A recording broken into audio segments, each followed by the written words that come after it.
Hello and welcome to the hurling special on Off the Ball.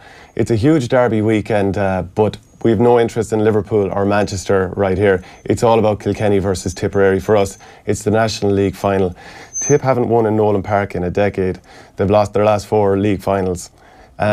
Joined with me today, I'm delighted to say I have Michael Verney, who is the Irish Independent sports writer and also played for Offaly for 5 years. Michael, how are you doing? Good to be here, Shane. Thanks a minute. Let's get straight to it. Who's going to win this game? I wouldn't have said it before the start of the year because I thought Mick Ryan was blooding so many different players and even throughout the league, but there's been such a seamless transition of guys coming in, and even with Seamus Callan missing and Noel McGrath missing and Bonner Maher missing and Dan McCormack, and you could probably go on and on. So many guys have stepped up to the plate. Tipp look in a really, really healthy position. I think Tipp probably are just going to edge it, but Kilkenny have really surprised me throughout the league. I wasn't expecting the transition to be so seamless with them as well. So many new faces on board as well. It's so intriguing though. Anything can happen when these two collide. So many different battles and matchups to look forward to. It's going to be a great game. Yeah, so they've met 10 times in the last 10 years in national finals. As you'd imagine, Brian Cody holds the edge. He's won 7 of them. There's been a draw and Tipperary won a couple of All-Ireland finals. You've played against Kilkenny probably 3 or 4 times with Offaly. A few chastening experiences, I'd imagine, in there. What's it like playing against this Kilkenny team? I'll never forget Ger Oakley that used to play with Offaly. I'm saying at half-time that his teeth were shaking at half-time. Such was, the physicality when you play against Kilkenny. And that is what it feels like. You never get a chance to breathe. Now that was against probably the best team we've ever seen in the history of the GAA. But these young guys seem to have a lot of those same characteristics as well. But yeah, I'll never forget, your tongue is hanging out and you're just looking for 5 seconds of a break, and TJ Reid makes a 60-yard dash across the field and you're chasing after him. It's not the nicest experience in the world. You have to be so on your game. You cannot switch off for a second, and that's what it's going to be like Sunday, and that's what makes it so intriguing. And I think even the fact that it's in Nolan Park, I love a game where the atmosphere is so closed in like that. Yeah, it should be a belter. Yeah, so we've got a packed show coming up. We'll obviously get Michael's thoughts. We'll have Tommy Walsh on the line. We'll be looking at the tactical setups of the two teams. We'll be discussing the club month. But first, we'll have a quick word with Brendan Maher, who sat down with Oisin Langan during the week. Yeah, absolutely. It's that one medal that has eluded a lot of us, I suppose, that came onto the scene in 2009.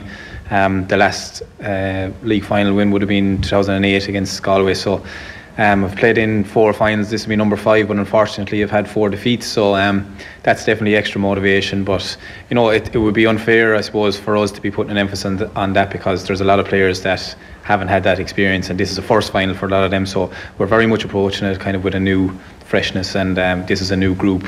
And no different to what Kilkenny are. They have a lot of new faces as well, so it's a new kind of a fresh kind of test for us, and we're just kind of treating it as what it is rather than thinking about the past.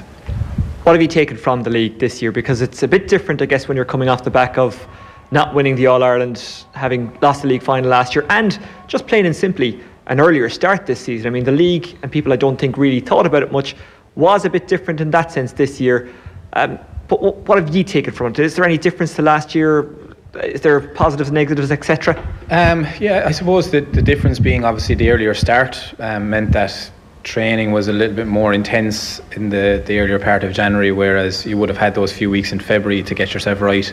So everything kind of came at us pretty quickly, and it meant that you had to hit the ground running. So we got a bit of work done before Christmas as well, and I suppose what we've taken out of the Alliance League overall would be that we've blooded new faces. There's been lots of new guys that have gotten their chance, gotten their opportunity, and have taken it. So we've strengthened our panel, I think, and we have guys now that will be available, and it makes the competition, I suppose, even more healthy. That the guys are looking for that number jersey, whether it's 1 to 15 or even a place on the 26. So we're in a good position. I think it's positive for us at the moment, but I think when we're now in a final, we want to win it, and if we don't, obviously it'll be seen as a disappointment. So lots to look forward to, but I think this Sunday is a big one.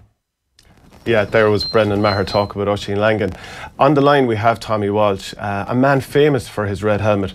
But first of all, Michael, we've got a picture of you in your Offaly garb, and can you explain this helmet to us?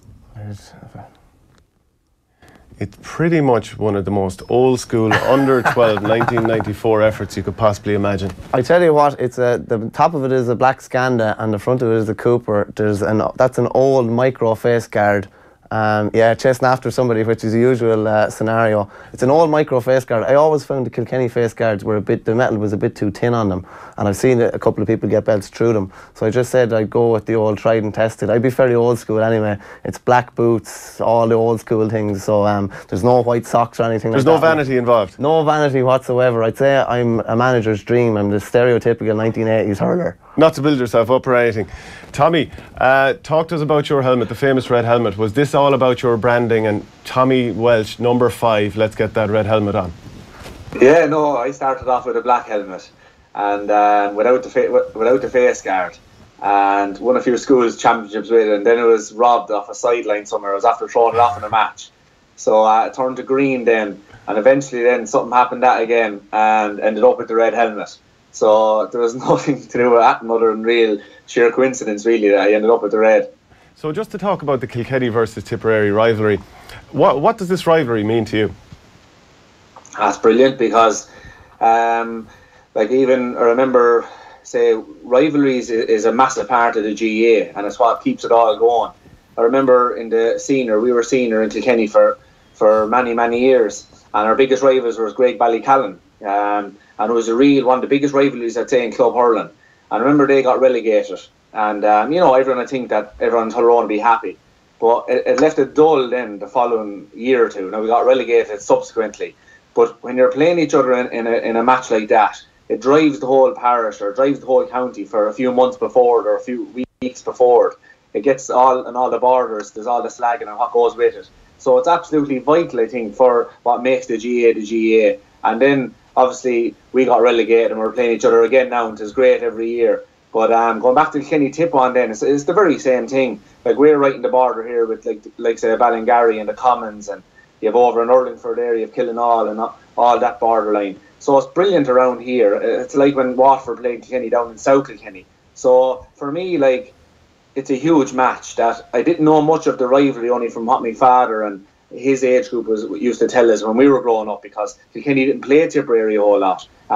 So it was only going back to his, probably when he was looking at hurling, his father and that time. So it's only now when we started playing him again in, I suppose, the 2000s that the rivalry became brilliant again. And it's like there'll be a full house in Kilkenny Sunday. It's going to be epic. Is there any moment from any Tipperary versus Kilkenny game that you've played in that really stands out? Because I think everyone will remember maybe 2009 you got man of the match, you were holding the ball for the final whistle. Then of course you followed Lara Corbett around the pitch in 2012 as well. But is there any, joking aside, is there any particular game or moment that stands out from any of those clashes? Yeah, you wouldn't even have to think about it, Shane. It's the one in Nolan Park. It was just the intensity, the pressure. Like you can see what it's like over maybe in the old firm derbies over in Scotland, like the pressure that goes with them. Like we really felt it that way. Now pressure in a good way. Like it was Tipperary were coming down. We had gotten the better of them the last few meetings, and they were coming down to put us out of the championship in our home turf. And like the build up to that week was absolutely crazy. The demand for tickets. I remember while we were in Kilkenny, we got a bus from, I think it was the New Park over, and it's only about a kilometre over. But the crowds that were surrounding the bus, coming in then, you could see even players from other counties. You had spot. I was one of the players that used to sit in the side, and I kind of didn't listen to earphones or anything like that. I was looking out, trying to take it all in really, so that when it came to the match, nothing would surprise you. So I was looking around, you could see different county players there, and you knew, you could sense what a big occasion it was. And it was early, I think it was early July, and like it was really unheard of for us to be gone out of the championship so early. So we were kind of a week before, I think it was Dublin were after beating us after a replay, and we had, I suppose, hopes of going on and winning the All-Ireland. Suddenly here we were out, could be out of the championship in July. So that match against Tipperary in the Park, just at the build up to it was just amazing. And Kilkenny have had an incredible record against Tipperary in Nolan Park over the past decade. 7 wins, including that qualifier that you're talking about. 2008 was the last time that Tipperary won there, and I spoke to a couple of players and asked, what was the difference that day? And they put in a savage winter under Liam Sheedy in his first year. They felt they were possibly a little bit fitter and hungrier. You were obviously after coming off the back of an All-Ireland win. Does that 2008 meeting, that was also the last time Tipp won the league, does anything about that 2008 meeting stand out to you that's different to the other games? Because Tipp have collapsed a couple of times in league games in Nolan Park, but not that day. Yeah, but you have to remember, I suppose, we had a brilliant panel at the time. So even when we were missing a few guys, we had brilliant guys coming in. The one thing, I suppose, that went in our favour was, it's nearly like the Dublin guys at the moment. Like every match to us was an All-Ireland final. And it had to be like that, because if you put in a below-par performance, your position was up for grabs, really, for the next lad to come in. So for us, like, when even after getting beaten in 2010 by Tipperary, our thoughts weren't to go back and win the All-Ireland. Our thoughts were to go back and beat Tipperary in February. We had them in, I think, the first league game below in Thurles. And we couldn't wait for that all winter. And it wasn't about anything other than beating them on that day. So I think that's what favoured us going back through all the games, that while people felt that we had the better of Tipperary in those matches, we never felt like that. We felt if we don't turn up here, we'll be bet. So we treated them as, we treated the match as an All-Ireland final, whether it was a Mickey Mouse challenge game or whether it was a league game or an All-Ireland. So I think that's what stood in our favour for them games. Like, a lot of the games we only came out with 2 or 3 points as well. And, like, I'll always remember the 2009 league final. It was below in Thurles. I think again it went to extra time. Richie Hogan put in a brilliant performance that day. 110 or something, again, I think, yeah. He scored 110, I think, yeah. Well, we could have been bet easily that day, and I think that was the time of the sin bin as well, where it was easy to get kind of put off. And like, there was a lot of games where Tipperary could have beaten us, but I think we were just so ready that it went in our favour. So, Michael, I want to bring you in here. What are these Tipperary players facing when they head into Nolan Park? Sure, it's a cauldron of all GA venues. That's probably the biggest cauldron of them all. The one thing I will say as well, though, about Nolan Park is, no matter what the time of the year is, the surface is always perfect for hurling, and regardless of the weather, you're going to expect an open game of hurling, and the ball is going to bounce clear and true for everybody, so it's going to suit the Tipp attack in particular. 10 years is a long, long time for Tipp not to have won a league game there. You'd imagine they'd be gunning to try and get a victory, but it's so hard to. Kilkenny do not give anything away anywhere, but in particular in Nolan Park. And a league title for Kilkenny at this stage with all these new players would be so important for them. It kind of just cements everything that they've been doing for the last couple of months. It makes, they have definitely trained hard, because they're seriously fit, and I'd say fitter than other years. And no more than if Wexford had won, I thought Wexford would be gunning for it to try and get a league title to keep the ball rolling. I think Kilkenny will really be gunning for this on Sunday. It's going to be such an interesting game. And Tipp know what's coming, because it's come several times in the past. But it's very hard to be ready for it too. Yeah, we want to go into the tactical setups, but I think the matchups are incredible for this game. And I think we're going to start off with Tommy's brother Pádraig against Jason Ford, who has been arguably one of the best players in the league. He scored 560 during this league. So what about that particular matchup would you look forward to? Sure, like, Pádraig is your Rolls Royce defender, and Jason Ford is just, like, we've all, you in particular, Shane, probably have known what he's capable of. He looks physically a different player this year. He's moving around so much freer. His touch was phenomenal even the other night against Limerick. Just going out to the sideline, and it's one little flick and it's into the hand. But like, Pádraig is just so in your face, regardless of where he is, whether it's full back or wing forward or wherever, he's so in your face, and Jason Ford will not get a second to breathe on Sunday. So that's going to be a really, really interesting duel. But like, Jason Ford could still get 1, 2 or 3 points, and Pádraig could still hurl well. That's the way it is when you have 2 brilliant hurlers up against each other. It'll probably be something like Seamus Callan and JJ in the 2014, the first day, and even the second day as well. I think this is the test for Jason Ford, because he's been around the panel for 5 years, and the management kind of sat down with him in November and said, look, you've been here 5 years now. We all know you've got the risks of an Noel McGrath, Bubbles, Seamus Callan. What's going to happen. And like you said, he looks a different player physically. If you compare pictures of him when himself and Davy Fitz were bumping into each other in the league semi-final last year versus how he looked in the league semi-final this year against Limerick, he just looks far more ripped, far more toned. He's winning dirty ball he shouldn't win. But I think Pádraig, and I know it's unfair to put Tommy on the spot, so we won't put him on the spot about his brother, but like Pádraig is the ultimate test. You know, there's Daithí Burke and there's Pádraig Walsh, the two prime full-backs who you'd probably want to have them further out the field, but full-back has become such a demanding position physically and athletically. You're going to be isolated one-on-one against the best players, so you need to put the best defenders back there. That's my opinion on it. Tommy, so not to put you on the spot about your brother, but can I ask you, what's it actually like for you on the sideline watching your brother play in a league final, an All-Ireland final? Do you go through the nerves? Yeah, I'd rather if he was out the field more because it's much more nerve-wracking when you see him inside, I suppose. You know, like any parent or brother or sister that has their, I suppose, say brother or sister on the goal is nerve-wracking. It's the very same in the full back line, so I'd much rather see him out the field. But just a note on Jason Ford, like Michael just said it earlier on, like regards the training he has done pre-season. I was listening to Kevin McStay, the Roscommon manager, talk about it there a few weeks ago, and he was basically saying, like, you have to have confidence from somewhere. It's not this kind of false confidence that you just pretend that you're full of confidence. You have to build real confidence from somewhere. And what he said that day really hit a note with me as regards he's been doing the training.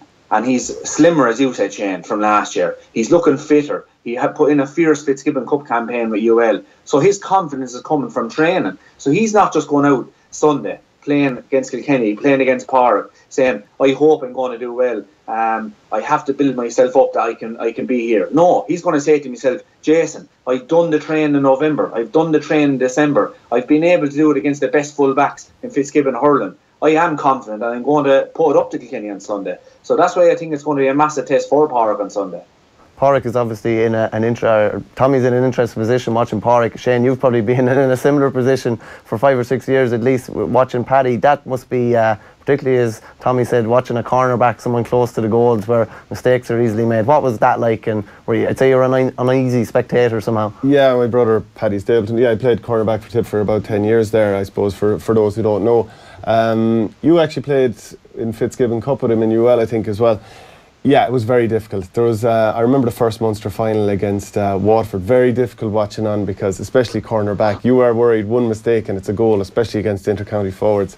The day that stands out more than any would have to be that unbelievable 2014 draw in All-Ireland final.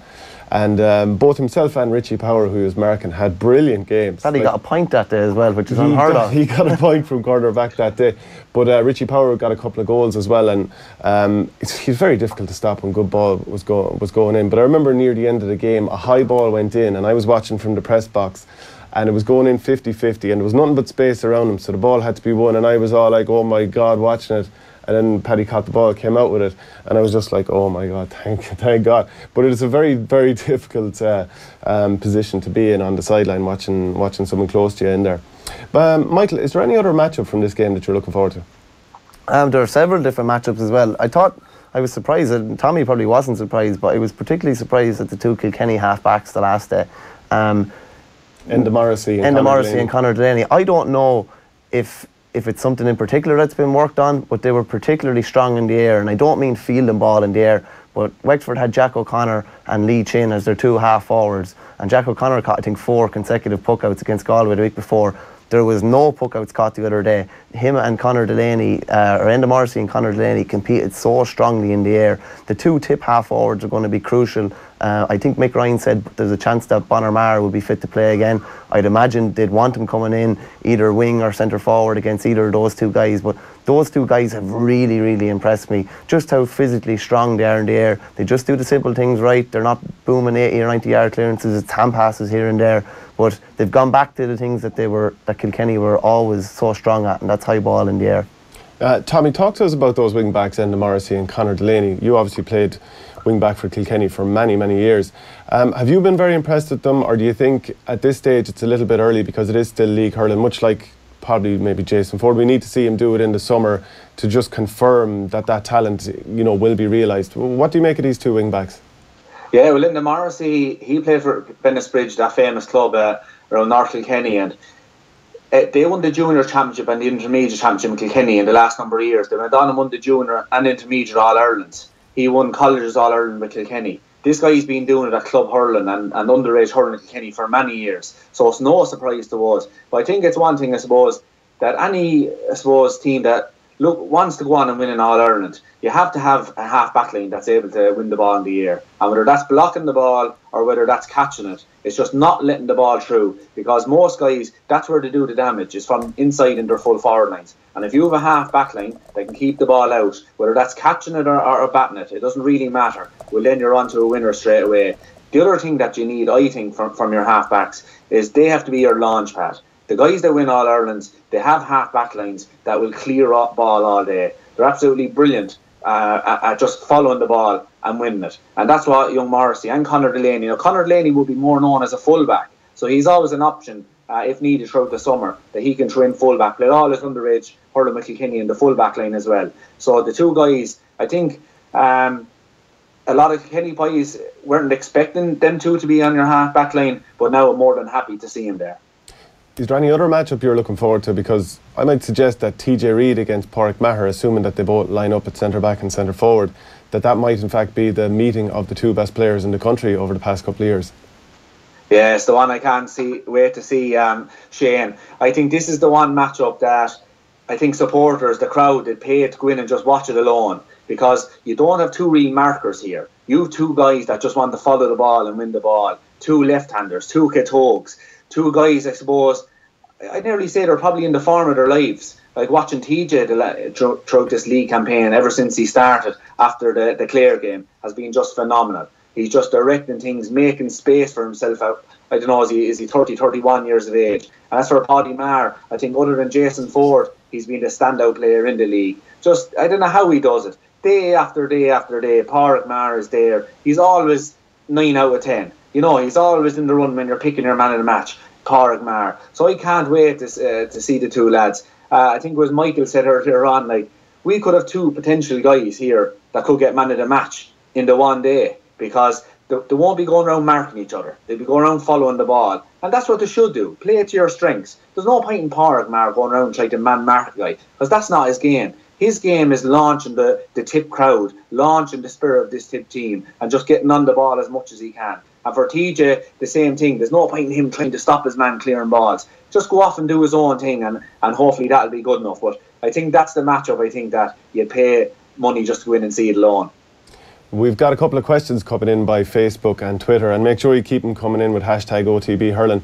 Mick, one question comes in here from Stephen Butsy Butthead Butler on Facebook, and he says, can the Cats capitalise on Tipp not having a proper full-back? It's something that Tipp need to sort before championship. It's probably a pretty harsh question. James Barry has been playing full-back, probably isolated a little bit at times, had a couple of difficult games, but what do you see as the solution to Tipperary at full back? I suppose a lot of from playing the full back line as well, you want your half back line close to you. The other night against Limerick, they were probably too far away at times, and I know Pádraig Maher is trying to sit back and get a bit closer, but they need that half back line a lot closer. I don't think they're as susceptible maybe as they were last year. Like in the All-Ireland semi-final last year, James Barry came into that in poor form, and as did Mickey Cahill as well. I think they're in a much better position at this stage this year. Mickey Cahill looks fresh. James Barry still looks a small bit leggy, but I think he's getting there and will get there in the next 6 weeks. I liked Alan Flynn the other night. Thought he made some great interceptions, and he's a great addition. And even they have Dunamar then on the bench as well. So I think they have more options maybe, and they're probably in a better health than they were in that line than they were this time last year. Yeah, I might be catching the producer off guard, but if we could actually have a look at Tipperary's defence. I took a picture during the Tipperary versus Limerick League semi-final the other day, and I thought it was very interesting the way Limerick set up. If you look at the picture up there, you can see that Limerick set up in a sort of a concertina effect. Now, it mightn't be the greatest photography in the world, lads. I don't think Infor Sportsfile will be getting on to me. But you can see the way they've set up there. And it's very difficult for a full-back to actually, get that settled three and the three in front of him, because Limerick have pulled out so far. They've done the concertina effect that when we don't have the ball, we'll push into the middle, we'll open up huge pockets of space either side, and we'll pin the ball into it. And I think that was very difficult for James Barry, who's in the middle of the three there. That's not where a full-back wants to be. He wants those two guys either side of him, so he's fully protected. And I think that's something that Clare did to Tipperary last year, and I think it's something that Kilkenny will probably look to do as well. We'll put up a graphic of how Kilkenny like to attack shortly. But Tommy, in the full back line, how difficult do you think that is for someone like James Barry? Yeah, well, you see, you're playing against Limerick, who are playing with a lot of guys back, and it depends on what team you're playing. Because, as we know, sweeper is rampant amongst teams now at inter-county senior level. So there's quite a few teams doing it. So you have to be able to adapt. But Shane, I think that will go out the window on Sunday. I think Kilkenny and Tipperary will go traditional style 15 on 15. Your half hours will probably come back defending when we are defending, and then when they're attacking, they'll get up the field. But I don't think you will see anything like you've seen in them pictures there just a few minutes ago. But as a full-back, your question is that tough for a full-back? Oh, it's impossible, because if the ball coming in, then you're totally dependent on your forwards' work rate. If the ball is coming in where the half-back on the opposing team gets to look up, even for 2 seconds, he has so many options to spray it into corners. And then with the speed of the full forward lines nowadays, at inter-county level, like all these guys are on brilliant gym programs. They're all eating very well. There's no one coming back, even in the league, with a few pounds to lose. So lads are just darting left, right and centre. So for a full-back, all you can do is shadow him out and maybe hopefully he hits it wide or concede a point. The main thing for a full-back, and that's why I think it's critical that Tipperary stick with James Barry, a full-back. He's brilliant at not letting goals go in most days. And I would definitely, if I was on the Tipperary team, he's a big, strong lad. He's a guy that's well able to hurl. I'd leave him in there full-back. He might concede a few points, but that's okay. I think the main thing for your full-back is that he shores up the defence. But when you see pictures like that, there's very little he can do when there's that kind of space. And I think it's definitely something that Kilkenny are going to do. I have a graphic here where we're looking at the Kilkenny attack. They basically empty out the attacking 65, put everyone from midfield backwards, which of course it has a twofold effect. Number one, there's huge space for the Kilkenny forward line to attack into, and at the other end of the field, the opposition, they're going to be choked up in traffic. So if we look here, you can see Kilkenny against Wexford there the other day, and there's 3 Kilkenny attackers, all between the 45 and 21. Everyone else is midfield or further out. So you can see Kilkenny drop incredibly deep. And in the middle of those 3 Kilkenny attackers is Sean Murphy, the sweeper. And because Kilkenny are running the ball up the field, doing a bit of short passing, and not just hoofing at 90 yards, allowing Sean Murphy all day to track into the correct position, you'll see a marked difference from last year. When they met in the league quarter-final last year, Sean Murphy had 29 possessions, and I thought he was very muted in that game. Michael, did you see a marked difference in how Kilkenny are playing? I think they've always dropped numbers back very deep, but I think the way they're working it up means that they're now able to bypass the sweeper. Yeah, just looking at that game last Sunday, like, Sean Murphy was non-existent. Definitely compared to previous times when they played against him. They just kept that ball away from that 45-yard line and around the middle. Everything was played down the channels or was played over him. And like, I don't know whether it's something orchestrated. It probably is. The forwards seem to do stints back in the defence. Like Walter Walsh was back there for a couple of minutes, then you mightn't see him back maybe for 20 minutes, and Martin Keown will be back there. There was just different lads kind of filtering back into the defence.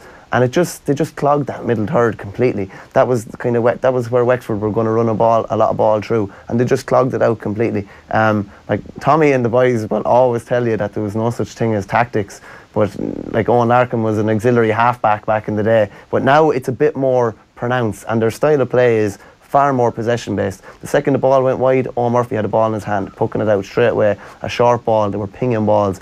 I've never seen Kilkenny hand pass as much as they did, and it wasn't a bad thing. It was hand passing to the man who could deliver the ball, and everything was a delivery. There was very few clearances. The only time it was cleared was maybe if Pádraig Walsh was under pressure in the full back line and they just got it out of there. But it's far more possession based and far more measured than before. They know that they haven't got 6'4" Martin Comerford and John Hine and these guys and Henry and other lads, so they're playing to their strengths. And if you look at another picture we have here which shows the Kilkenny defence, I think you can see that basically they're dropping huge amount of numbers back. In this particular picture here, there are 12 Kilkenny guys within their own 65. Tommy, do you see that as something that you've traditionally done, or is this something that's a bit more pronounced now? I know Killian Buckley did say this week tactics have come into it a bit more. Yeah, no, absolutely. Times have changed and Kilkenny have had to change.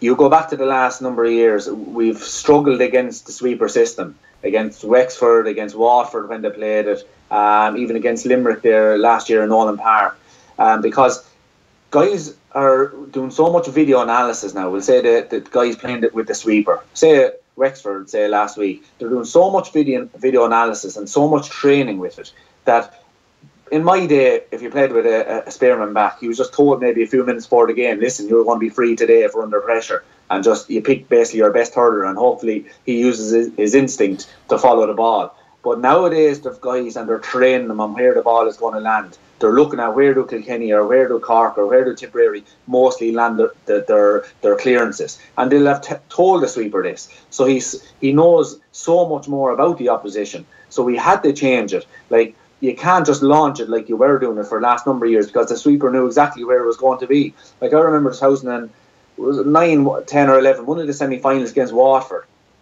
Every time I got the ball, he used to drive it into the full forward. So Richie Hogan was corner forward that day up in Crow Park, and he came to me after the game. I think it was 0-11 actually. He came to me after the game and said, Tommy, you're going to have to change it up, because every time you clear the ball, Noel Connors didn't even look at me. He sprinted straight back into the full back line, or into the full back position, because he knew that's where I was going to land it. So, you know, I had to change it up going forward and after that, because he didn't want to be as well read. And spring that forward to now, Kilkenny were too probably predictable in the fact that why would they change something that has always worked? So then when teams start getting the better of it, obviously Brian Cody then had to change it up. But I think the photographs we're looking at there, they're against Wexford, who are a complete sweeper system team. So I think the way they'll set up against them might be different than they play against maybe a Galway, or maybe against a Cork, or maybe against a Tipperary on Sunday. I don't think you'll see the same numbers. You'll always have the midfielders coming back, but you won't have, I don't think, them big huge numbers back as you see in them photos.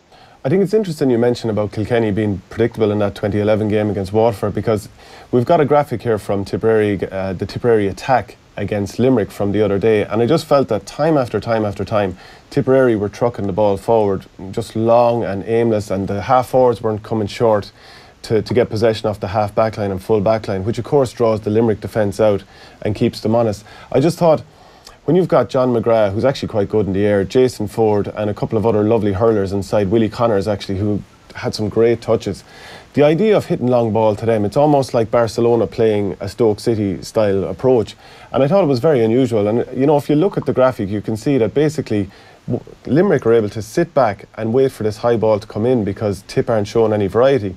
Now maybe that'll change over the summer, but Michael, like, you were in Thurles the other day, were you a little surprised that Tipp are doing this again, because it's caused them trouble against Galway in the past couple of championship seasons? Couldn't believe it, Shane, to be honest with you. It was just consistently long ball rained down on the full forward, and there was always 2 or 3 Limerick bodies in around it. It was almost, probably, to be honest with you, I thought it was a case of, we don't want to give away exactly what we're going to do in the Munster Championship. I don't see them raining ball into the full forward line like that in the Munster Championship. I see them hitting the half forward line an awful lot more. But when they did play the diagonal ball into the full forward, it was completely different, because the defender was going away from the goal then. But yeah, I couldn't believe it. Was very, very predictable. But it's just mad to say that they still scored 231 playing a predictable ball into the full forward line. But I don't see them. I see them varying it an awful lot more, even on Sunday and going forward for the Munster Championship. Tommy, how do you see the tactics playing out during this game? Now, we all know that it's going to be all about who wins the more ball, the dirty ball, the hooks, blocks, tackles. We all know that basically if Tipp don't show up that way, which at times has happened over the years, Kilkenny can win these games and win them well at times. So how do you see this game playing out tactically? Yeah, tactically, I just think for this one Sunday, you're talking about the traditional powerhouses. What's the hardest skill in the game? Is to win your own ball. What are these two teams brilliant at? Winning their own ball. You take the likes of John McGrath, like, I've been watching him the last number of years. He can hit any kind of ball into him. Now, I understand what you're saying. You can't be too predictable, because if you keep doing that, well, then you have lads that'll just surround him. So I think with Noel probably absent from centre forward, that probably led a little bit to these things happening the other day, because when Noel's out centre forward, the centre back then has to make a decision. Do I go back and help out my full back line? Suddenly Noel gets 2 or 3 points from play, or do I go out, mark Noel, stop him scoring 4 or 5 points, but suddenly then the ball's gone in and John McGrath's winning it, or Jason Ford. But I think with Kilkenny and Tipperary, we're such traditionalists. This is the way we've always played the game, and are brilliant at playing the game. I think it will go back to that for Sunday. I don't think there'll be any mad tactics. You'll probably have half hours dropping that bit deeper, all right. But I think they'll set up basically 15 versus 15, and whoever wins the ball on the day, I think, will win the game. I think that's the way we'll be in both. Like, you take, who's the managers of these teams? Michael Ryan, a brilliant cornerback back in his day, a real Tipperary man, a real club man. Cody on the other side, again, a real hurling man, a real traditionalist. So when you have these two guys leading the charges, and they see both oppositions, and they will probably try and read them, and they will say, listen, they're probably not going to come with sweeper systems here on Sunday, and they'll just let the two of them at it. And they will both have confidence in their own players to win that game. Tommy, I know you haven't positioned yourself beside that photograph by accident, so I am going to ask you about that in a second. But first of all, we've got a very interesting video that kind of blew up online a little bit this week with Paddy Butler, who was the national hurling coordinator for a period of time, showing about, he's down in Clonmel, and he's showing a young girl how important it is to have the right size hurley. Have a look. Ed. Martin, where's that little kipping?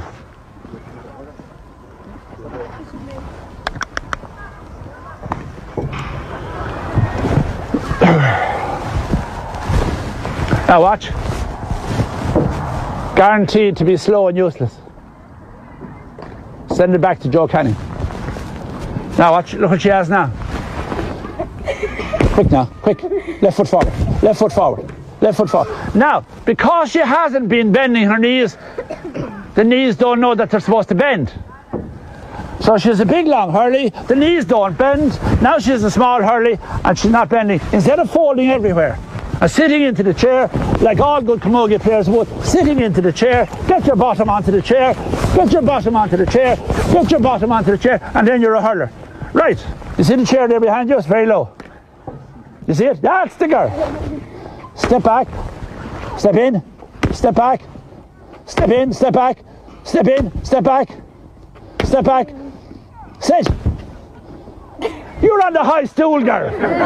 Get off the high stool and sit on the baby chair. Now do you see something coming? Got it. Now, I'm a little taller than you, and I'm 100. But my legs and my bottom will sit on the chair when I tell it. So there's children here of 11 now who are straight up, instead of being folded. Nice and firm. I can fold, hit the ball. Are you trying to move it on your trying to get your revenge? So do you see the wrist begin to kick now? And you see what's allowing it? That this is making this to happen, and this is preventing everything to happen. Now you can see the problem. So here we go. Quick. Hold that. You're watching closely now. You just watch. Right. Now, if a child isn't able, this is a great way to do it. To get across the face, get it across there, or the backhand. Get the backhand going, to get the wrist going. That's a great weapon. A small little kipping like that to get the wrist fired. So one hand. One. Cross your face. Cross your eyes. Cross your eyes. Cross your eyes. Cross your eyes. Cross your eyes. Sit on the chair. Sit on the chair. Get your bottom on the chair. So there's Henry taking his free, taking his penalty, sits on the chair. Yeah, a lovely video there. Tommy, can you talk to us, what did you make of that video? And also, I suppose, is there any advice you got from a coach underage that made a big difference for you? Just with Paddy Butler, he is from the Drum and Inch Club in Tipperary, and he would have been a teacher in the school where Seamus Callanan came through, so I'm sure some of his advice helped hone Callanan's skill. But Tommy, any advice you got? Yeah, and Paddy, I know Paddy. Paddy's a great GA man, and his own son Paddy Butler, when I went to UCC for 4 years, he was chairman in the club and was very, very good to me for the 3 or 4 years, and I know exactly where he's coming from. Like, he's a real hurling man, real club man, and I can see where he's saying about the size of the hurls. I'd be very, like, I help out with Donny Hogan as our manager under sevens at home to their own at the moment, and do help him out a little bit with that. And we do look at the size of the hurls for the guys, because when they're at that age, if they have a hurl just too big for them, it's just so awkward. And you know, when something is awkward and hard to do, then they don't want to play hurling then after that. So we try and give them small hurls starting off, because it's just much easier to swing in that. And I think, like, you start as you mean to go on. If you can start a young fellow having a bit of enjoyment at 5, 6, 7, 8 years of age, well then he'll stay practicing and practicing and practicing, get better at it, and suddenly then he loves the game. So I think it's a very important decision for managers to make at that level, to give him a small little hurl to play with. But any advice, really, I suppose the best advice we got was just get out and play. It was in our gardens, and I think it's the biggest challenge now, Shane, for young fellas. Like, we always talk about, you'd hear the complaints that maybe there's too much organised games at the moment for underage players, but there has to be, because if there isn't, guys are in and they're on their PlayStations, they're on their iPads, the iPhones. That's just the world we live in now. So it's more important than ever that our club guys get our players out playing games, playing tournaments, out to the gardens, down to the hurling field. Well, that's the best advice. Now, we were lucky enough at the time, roads weren't busy. So I had cousins that lived down the road. I had the Breens, the Lubies living up the road. They used to come down to the house. Our cousin from town used to come out and build his goalposts with a few 4x2s, and off we went. And like, there was no simple way, and we had the time of our lives. And so if there was any advice I'd give it's the parents really now have to drive the whole thing, because television and computers are so good inside in the homes now that it's easy to leave the young lads in there for hours upon hours. It's up to the parents, I hope, to push the young lads outside. If it's raining, put on a pair of wellies and a jacket. Just get them outside, and dry them when they come back in. They'll thank you for it in later years. And that's the one bit of advice, I suppose, that I'd be trying to pass on to the young fellas. Michael, did you get any advice? Yeah, I wish it was as flexible as Paddy was. I think, funnily enough, like, the biggest problem I have now, just when you hit your 30s, is actually bending down, and usually your back is usually stiff for that. So that's probably one of the things. And I just remember hearing when we were younger that Owen Kelly always did a figure of 8 with his wrist, 2 minutes left, 2 minutes right before he went to bed. And that's the reason why him and Seamus Cannon are able to flick balls and do all things like that. I think while the core training and all the physical and strength and conditioning stuff is so important, you have to remember that it comes down to skills at the end of the day. And like, I would give anything to have a pair of wrists like Tommy had, or other lads had as well. I'd be far more manufactured than any of those guys. But focusing on the skills, and I suppose developing the skills as best as you can when you're younger, because they're really the years when you develop all the skills. So I just encourage kids to get out there, practice all these different things out in your back garden. As Tommy said, that's the best. That's where the magic happens, really. I feel your pain. I've a pair of concrete wrists myself. Tommy, tell us about that photo behind you. Yeah, well, as you can see, that's the Will-O-Wisp. That's Jimmy Doyle. Lord of mercy on him. Why do I have him up there? Because we're going into a league final between Kilkenny and Tipperary, and I was just looking at, I used to, I suppose, read a book, Giants of the Ash and Legends of the Ash, when I was a young fella. And Jimmy was one of the heroes in that book. I think it was Brendan Fulham used to write them books, and great books. There were just 15 or 20 hurlers from various counties. And Jimmy has 7 national leagues. And I was just looking at it, and I was just saying, listen, that guy has to be mentioned on this weekend, because when you're talking about young fellas and what advice, like reading the stories, I think he used to go with his sheepdog around baiting the ball, and he's in, if you can see that picture, he's in, that looks like the Thurles Sarsfield's ground with the big wall around it. I'm sure he spent days and days out in that field hitting 21s and hitting frees and hitting sidelines over the bar. And he's just, I suppose, him and a lot of other guys were inspirational to us young fellas. And it was just, the weekend that's in it with the league final, and how many league finals he won for Tipperary. I just thought it'd be worth mentioning. And it was very interesting. There was a documentary done with him a few years ago before he passed away, and he was talking about how the best training partner he ever had is that dog you mentioned. So he'd go out and he'd poke the ball against the wall, and if he didn't get to it first touch in time, the dog would take away the ball. So Tommy, just before we let you go, it's club month. Tipperary versus Kilkenny is obviously going ahead tomorrow. I think Eamon Donoghue has done a piece in the Irish Times today where he's just looking at how half of the counties in Ireland, there's actually going to be no club championship in this month. So what's your thoughts on the club month? Do you think the GAA are doing enough to make sure that the club game can thrive? Yeah, well, the first thing I'd say is I wouldn't blame anybody here. I think we're all in this together. Like, you look at, I suppose, Paul Duffy probably would have received some criticism over the last few months. But if you look at his credentials, like, he's a massive club man up in Monaghan.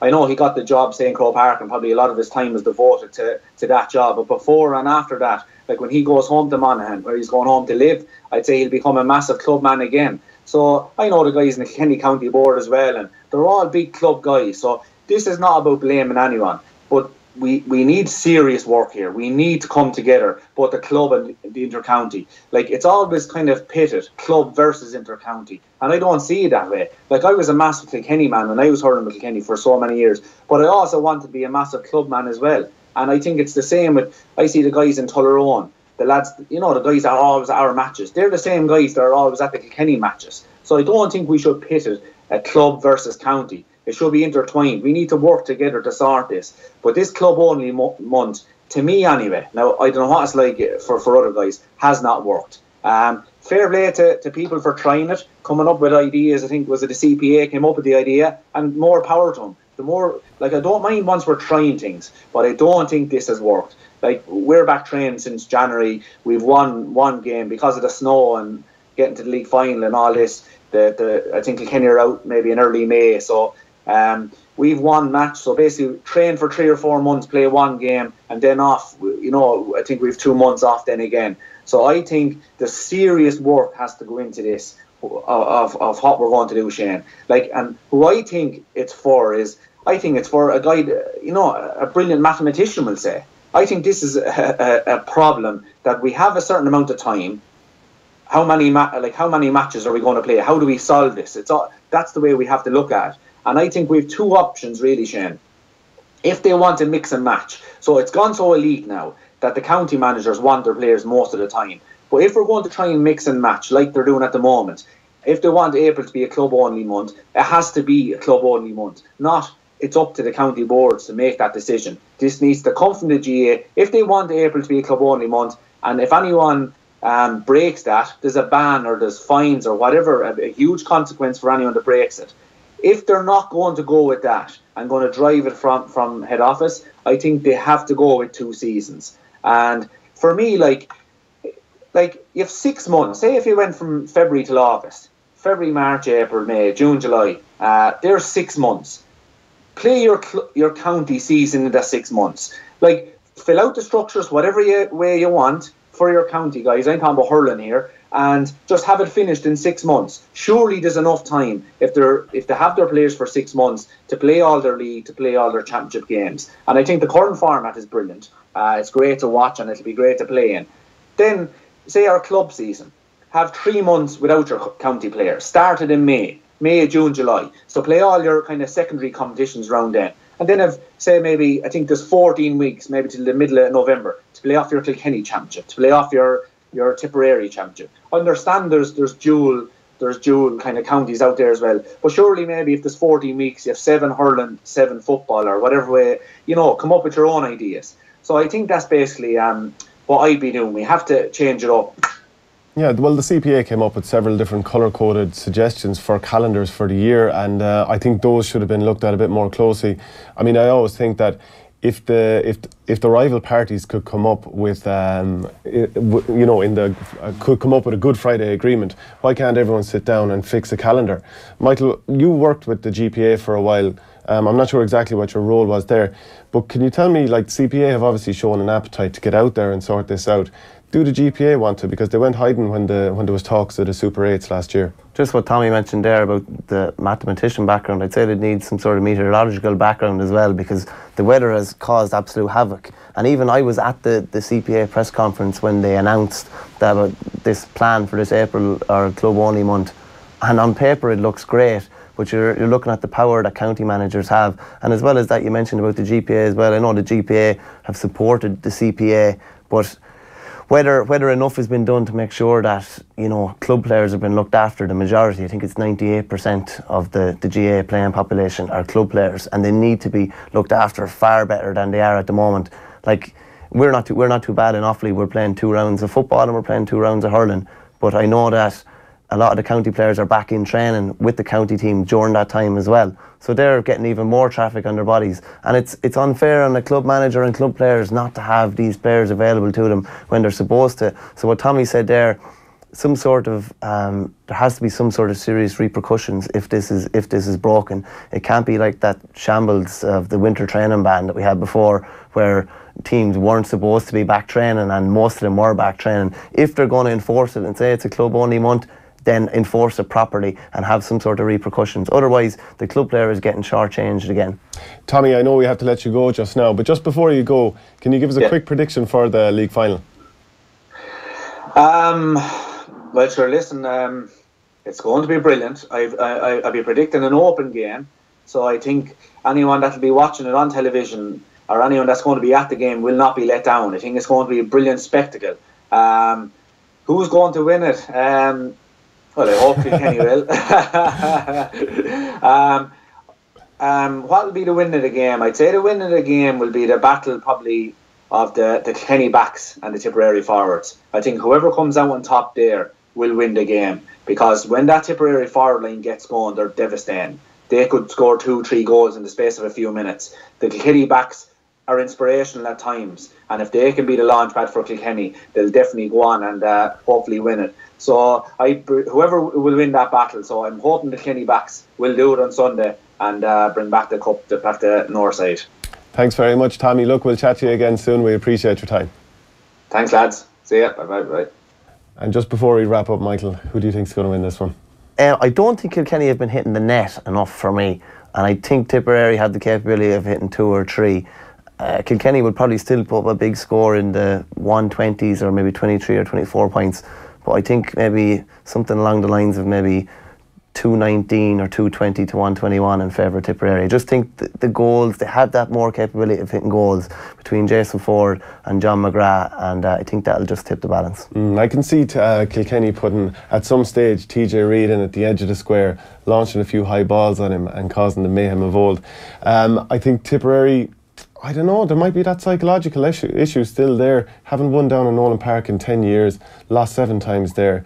Probably should have beaten Kilkenny a few times during that period, so that's where I'd be concerned. But as a Tipperary man, I'm going to have to just about doff the hat to Tipperary on this one. Okay, that's all we have time for on the hurling special. Don't forget to tune in to Off the Ball from 7 p.m. tonight. My thanks to Michael Verney and to Tommy Walsh, and we'll chat to you all again soon.